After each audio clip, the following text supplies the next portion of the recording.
Focus চেনেলটোলৈ সকলোকে নমস্কাৰ জনাইছোঁ। আজি আমি এটা বিশেষ ভিডিঅ' লৈ আহিছোঁ, য'ত LP/UPৰ যিটো মেৰিট লিষ্ট 5550টা পদৰ যিটো আমি অলৰেডি এপ্লাই কৰিছিলোঁ, সেইটো মেৰিট লিষ্ট কেতিয়ালৈকে প্ৰকাশ পাব আমি সবিশেষ জনাম। আৰু আমি 4জন মিলি ডি অফিচ যেতিয়া ভিজিট কৰিছিলোঁ আৰু ডি অফিচৰ পৰা তেখেতসকলে কি জনাইছে আৰু সেইখিনি বিষয় আমি আপোনালোকৰ আগত দাঙি ধৰিবলৈ চেষ্টা কৰিম আৰু ভিডিঅ'টো শেষলৈ চাব। আগষ্ট মাহত প্ৰকাশ পাবনে আমাৰ DE যিটো ভেৰিফিকেশ্যন তথা মেৰিট লিষ্ট, যিটো প্ৰভিজনেল মেৰিট লিষ্ট, কোনটো আগত প্ৰকাশ পাব?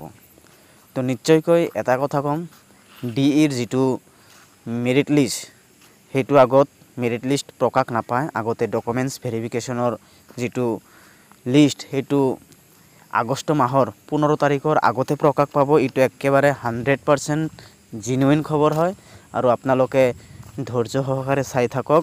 15টা দিন আপোনালোকে অপেক্ষা কৰক। এইটো খবৰ একেবাৰে সঠিক আৰু জেনুইন হয়।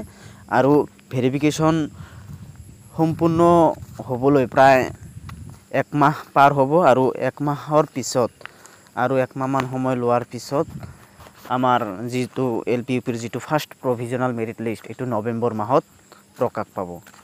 কাৰণ আমাৰ এইখিনি যিটো এপইণ্টমেণ্ট প্ৰক্ৰিয়া এইটো 2025 চনৰ 10 মাৰ্চ তাৰিখৰ ভিতৰতহে সম্পন্ন কৰিব।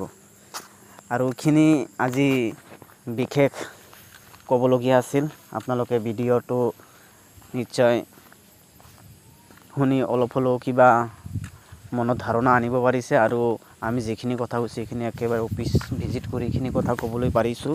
আৰু আপোনালোকে ভিডিঅ'টো শ্বেয়াৰ কৰি দিব।